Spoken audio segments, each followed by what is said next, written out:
네, 대선 경선 일정 연기 여부를 두고 민주당에서의 계파 간 갈등이 심화되고 있습니다. 이낙연, 또 정세균계 의원들이 지도부에 경선 연기 논의를 위한 의총 소집을 요구하고 나선 가운데 송영길 대표의 결단이 주목되는 상황입니다. 네, 윤석열 전 검찰총장 내 갈 길만 가겠다며 또 다른 메시지를 내놨는데요. 관련 내용 포함한 정치권 이슈들 최창렬 용인대 교양학부 교수 그리고 김영준 명지대 교수와 함께 짚어보겠습니다. 네, 어서 오십시오. 안녕하십니까? 예. 안녕하세요. 원래 오늘 9시 반에 민주당 최고위원회의가 예정돼 있고요. 지금 진행이 중인지 모르겠습니다만은 여기서 대선 경선 일정을 결정할 것이다라는 예측을 했는데 60여 명이 경선 연기에 대해서 의총을 다시 소집 요구했어요. 이 상황 어떻게 봐야 될까요? 이제 당의 그 돌파에 대한 상황에 이제 직면하기 시작한 겁니다. 네. 경선 연기하는 이제 명분은 흥행이 잘 안 되고 있다. 지금 국민의힘에 이 돌풍이 일어났는데 이준석 현상이 민주당이 지금 이제 그 3명 주자를 중심으로 해가지고 예. 요즘 또 추미애 의원도 많이 올라오고 있긴 하던데 박영길 의원도 그렇고 너무 이게 정체돼 있기 때문에 이런 상황에서 안 된다라는 게 경선 연기 론자들의 주장이거든요. 가장 큰 이유인 거죠. 네, 그거고. 근데 저는 이런 생각. 지금 현재 경선 연기에 대해서는 이재명 지사가 반대하고 있는 상황이거든요. 1위 주자가. 결국은 1위를 달리는 주자가 반대하면 이게 쉽지가 않을 겁니다만 현실적으로. 예. 의총에서 결정이 된다 한들 이게 결국은 당의 내분으로 비화될 가능성이 높다고 좀 봐요. 그렇다면 이제 물론 연기할 수 있죠. 예. 당원 당규 바꿀 수도 있는 것이고 또 과거에 연기해서 이긴 적도 있어요. 이명박 후보 같은 경우도 네. 당시 이제 경선 연기해서 이겼는데 2007년도 17대 대선인데 그런데 지금 이 상황 속은 그때 상황과 좀 다르다고 저는 봐요. 민주당이 지금 국민의힘에 비해서 지금 열세예요. 지금 정당 지지도도 예. 그가 몇 달 만에 바뀐 상황인데 빨리 경선을 치러서 확정 지은 다음에 현재 민주당의 문화나 어떤 체제를 바꾸지 않으면 전 본선이 쉽지 않다고 생각하거든요.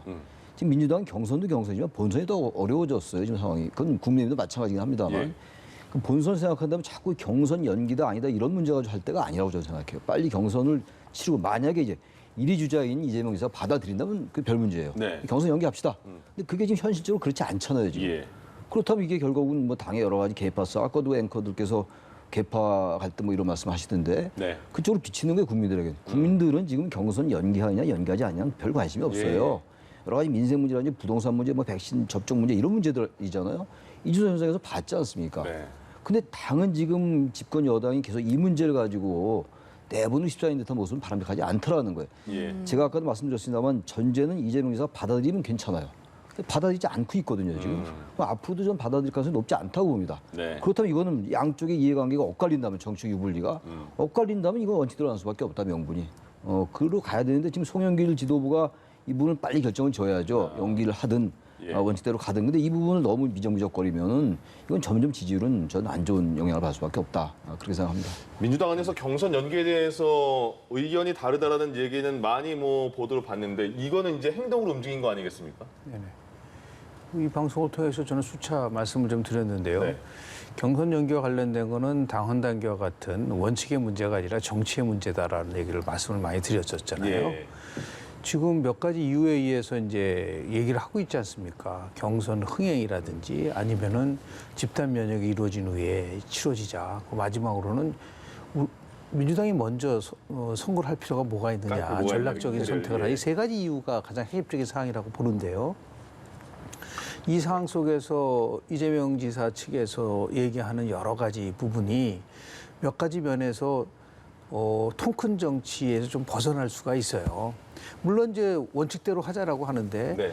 이재명 측에서 가장 많이 얘기하는 게 뭐냐면 아니 지난번에 국민의힘 속에서도 집단 면역이 이루어지지 않았지만은 돌풍이 일어나지 않았느냐 이제 그런 부분을 얘기를 많이 하고 네. 원칙을 훼손하면은 지난 4.7 재보궐선거처럼 칠 수 있다라는 얘기를 하는데 네. 4.7 재보궐선거서의 당헌 당규 개정은 현재 경선 열기랑은 완전히 다른 거예요. 왜냐하면 그때는 규책 사유가 있으면은 후보를 내지 않는다는 거를 바꾼 거고 이거는 당헌 당규 개정 사항이 아닙니다.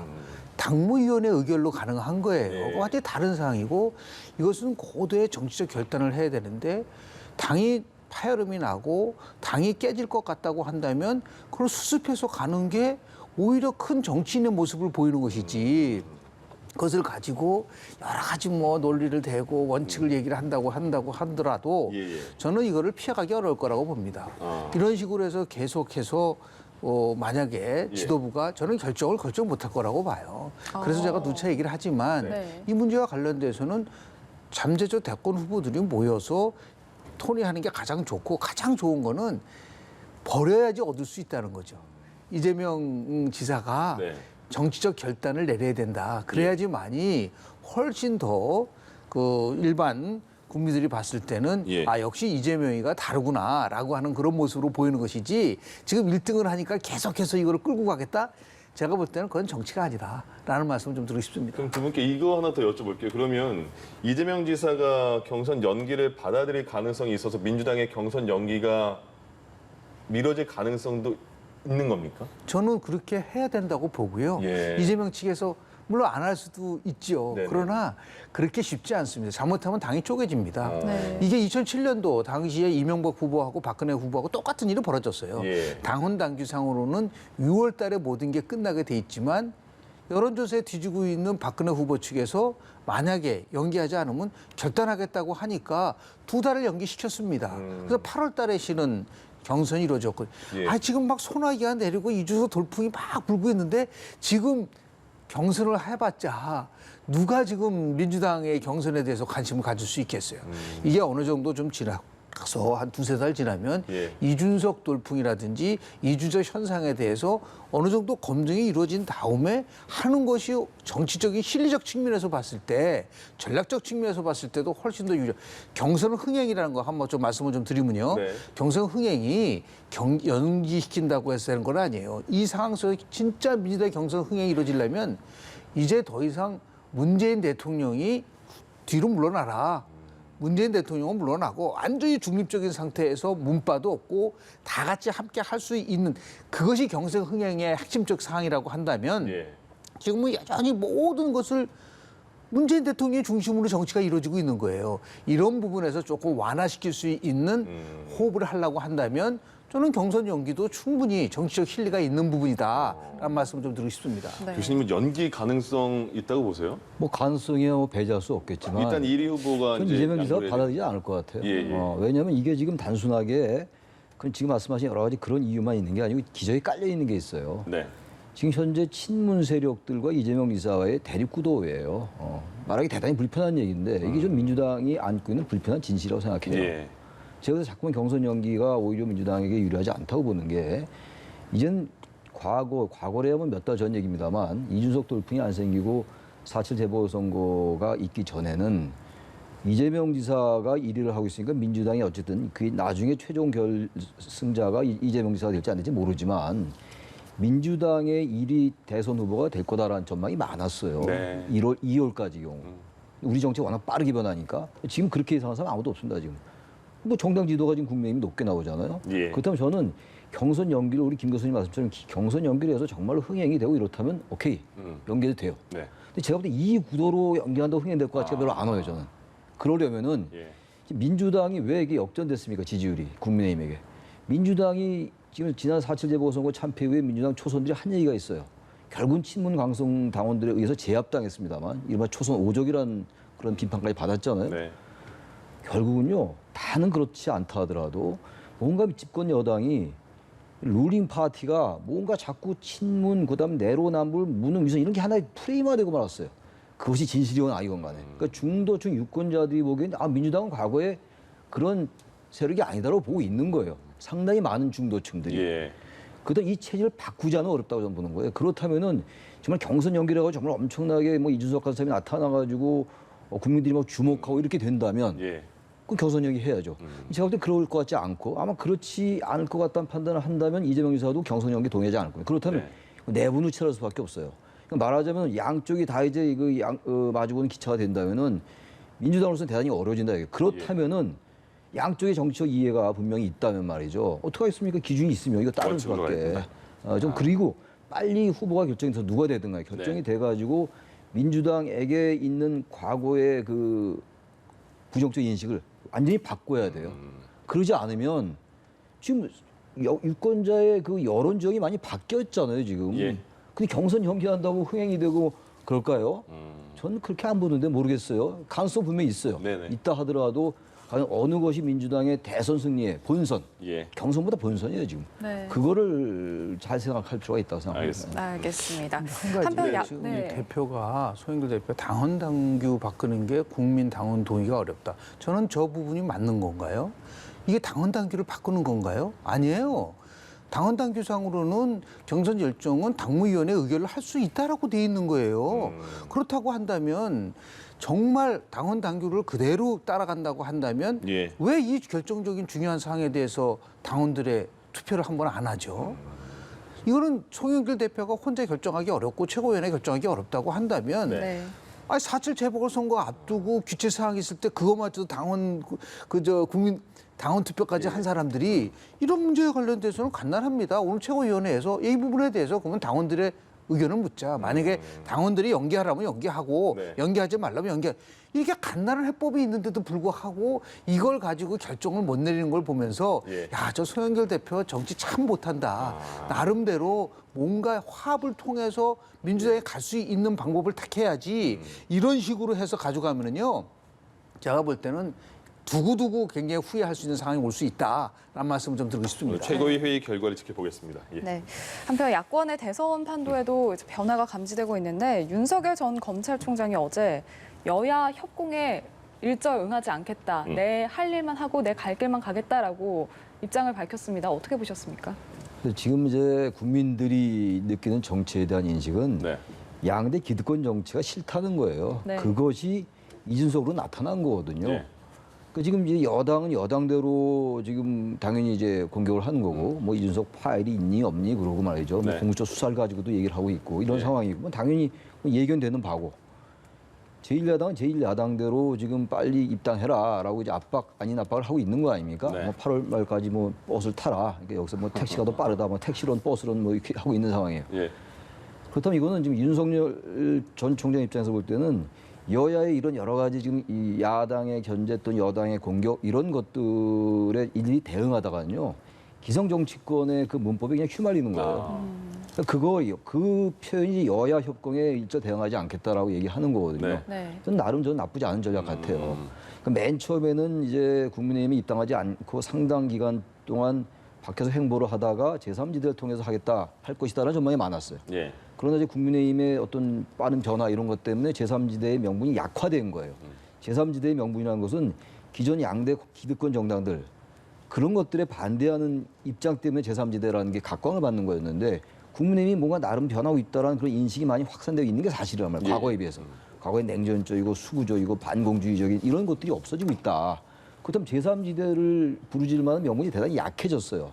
그래서 이제 그럼 국민의힘에 입당하겠구나 이렇게 네. 봤는데 다시 또 이제 약간 신중 모드로 돌아섰단 말이에요. 다시 말하면 현재 윤석열 총장이 국민의힘에 입당을 하게 되면 기존의 당내 주자들의 견제라든지 이런 부분들에 대해서는 자신이 없을 수 있어요. 다시 말하면 입당을 해가지고 같이 경쟁을 한다면 승리를 담보할 수 없다. 여러 가지 그 당내 여러 가지 그래도 박근혜 전 대통령 탄핵에 대한 입장도 물론 이제 이준석 후보가 TK 지역 가서 박근혜 탄핵을 정당했다고 얘기했다 하더라도요. 예. 지금 최고위원 된 포진된 그분들은 또 상당히 강성들이란 말이에요. 네. 조수진, 배현진, 김지원 이런 분들, 정미경 전 의원도 그렇고 그런 여러 가지로 볼 때 당장 입당하기가 좀 내키지 않을 수 있죠. 네. 저는 그런 면에서 볼 때 그리고 아까 말씀드린 기득권 정당 여야의 괜히 그 정치 여러 가지 그 쟁점적인 상황, 쟁투적인 상황에 굳이 휘말릴 필요 없다. 라는 의미에서 이런 전략을 쓴다고 보기 때문에 네. 저는 8월 말까지 입당할 것 같아요. 지금 제3지대에서 정치 세력화해서 들어가기에는 상당히 여러 가지 물리적인 한계도 있고 단 그러나 외부에서 상당히 자신의 지지세 더 안정시키고 더 확장시키고 이런 다음에 입당하지 않겠느냐 이렇게 생각합니다. 예. 네, 이 여야 협공이라는 표현을 한 것도 그렇고요. 그리고 또 당외 인사인 김종인, 금태섭, 진중권 교수를 만날 거다 이런 발언도 그렇고 이게 입당하고는 조금 가능성의 거리가 멀어지는 게 아닌가 이렇게 보는 시각도 있던데 어떻게 생각하시나요? 지금 이제 두 가지 측면에서 여야 정치권에서 이제 윤석열 예. 전 총장에 대해서 여러 가지 얘기가 나오고 있는데요. 일단 뭐 여당이 공격하는 건 있을 수 있지만 저는 야당의 현재의 특히 이제 국민의힘의 행보에 대해서 조금 의문성이 있어요. 네. 지금 이 상황 속에서 입당을 압박할 필요가 있나요? 예를 들어서 그렇게 자강이 강하고 국민의 심에 국민의 지지를 받는다고 하면 오히려 예. 압박하는 게 아니라 본인도 본인의 정치를 하십시오. 우리는 우리의 정치를 하겠습니다. 언젠가는 만나겠죠. 이렇게 가져가야지. 네. 그걸 갖다 놓고 지금도 그런 의미에서 저는 이준석 대표가 굉장히 미숙한 정치를 하고 있다.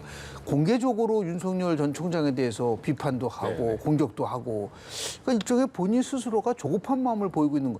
자신감이 있다고 한다면 언제든지 분명한 것은 우리가 같이 함께 큰 정치를 할 수 있을 것이라는 메시지가 나와야지. 예. 지금 야당에 있는 대권 후보들도 자꾸만 윤 전 총장에 대해서 입당하라는 압박을 하고 있는데 그렇다고 따지면은 입당하는 것이 중요한 게 아니라 어떻게 입당할 수 있어서 그런 시너지를 만들어내느냐. 당장 국민의당과 국민의힘의 합당 문제도 해결하지 못하면서 무슨 놈의 입당 문제를 얘기를 하느냐. 네. 좀 더 큰 용광로 속에서 같이 함께 할 수 있는 그런 상황 속에서 들어가고 싶어 하는 것이죠. 예. 그런데 문제는 뭐냐면 지금 내 갈 길을 간다라고 하는 윤석열 총장의 입장에서는 그럴 수밖에 없죠. 자기 길을 가야지. 그럼 어떡하겠어요, 그러면은. 그런 의미에서 봤을 때 저는 야당이 현재의 윤 총장에 대한 아주 굉장히 전방위적 압박은 결코 바람직하지 않다고 봅니다. 예. 오히려 야당은 야당 나름대로 자신들이 갖고 있는 역량을 아주 굉장히 강화하면 되지 않을까라는 생각이 좀 들고요. 네. 그런 의미에서 여야 협공이라는 표현에 대해서는 네. 굉장히 나름대로 의도적인 표현이라고 보는데 다만 제가 이제 걱정스러운 거는 예. 윤석열 측이라는 말로만 나오잖아요. 예, 예. 네. 이거는 결코 바람직하지 않다. 이런 중요한 것들에 대해서는 본인이 어떠한 입장을 얘기를 해야지 자꾸만 어떤 문제가 나와서 예. 뭐 잘못되면은 이거는 실질적으로 의도가 잘못 전달된 것이다. 대변인을 통해서만 계속해서 대변인 정치만 하려고 한다면 예. 그거는 제가 볼 때는 정도가 아닐 수가 있기 때문에 입당하든 안 하든 그것을 넘어서서 여하튼 자신의 메시지를 통해서 국민과 소통할 수 있는 그 길을 빨리 열을 필요가 있지 않을까라는 생각을 좀 합니다. 그러면요, 국민의힘에서 뭐 이준석 대표나 아니면 다른 뭐 유승민 전 의원이든가 등등 왜 윤석열 전 총장에게 좀 빨리 들어오라고 말을 하는 걸까요? 그럼 모든 두 가지 원칙이죠. 예. 앞으로 모든 그 야권의 경선은 국민의힘 중심으로 이루어진다라고 하는 것을 분명하게 한다라는 것이고요. 네. 두 번째는 그 어떠한 특정인에 대한 특혜도 줄 수 없다라는 것을 명쾌하기 위해서 가져가는 그러한 나름대로의 전략적인 발언이라고 보는데 예. 제가 볼 때는 그거는 그렇게 크게 효과가 없다. 오히려 야당이 훨씬 더 야당다운 모습을 보이면서 국민의 지지를 받게 되면 예. 자연스럽게 이루어지는 것이지 이걸 자꾸만 인위적으로 무엇인가를 해결하려고 하는 노력을 보이면 보일수록 오히려 윤 총장의 입장에서 봤을 때는 국민의힘으로 들어가는 것보다는 제가 말씀드린 것처럼 빅텐트가 만들어진 다음에 들어가는 게 훨씬 더 빅텐트에도 좋고 정권 교체도 좋고 그런 면이 있다고 보는 것이죠. 그런 의미에서 볼 때 저는 조금 차분하게 네. 이제 야당은 야당대로 윤 전 총장은 윤 총장대로 자신의 행보를 하는 게 낫지 않을까라는 생각을 좀 합니다. 알겠습니다. 네, 그리고 송영길 대표와 이준석 대표의 첫 회동 일단 굉장히 화기애애한 분위기에서 마무리가 됐는데요. 일단 여야정 상설협의체 구성 논의에 속도를 내기로 했고요. 그리고 또 조만간에 저녁 회동을 통해서 또 깊은 대화를 나누자 이렇게 좀 밝은 분위기에서 마무리가 됐는데 첫 회동 어떻게 보셨나요? 이제 새 지도부가 이제 구성이 된 거예요. 이제 네. 여야가 상당 기간이 걸렸죠.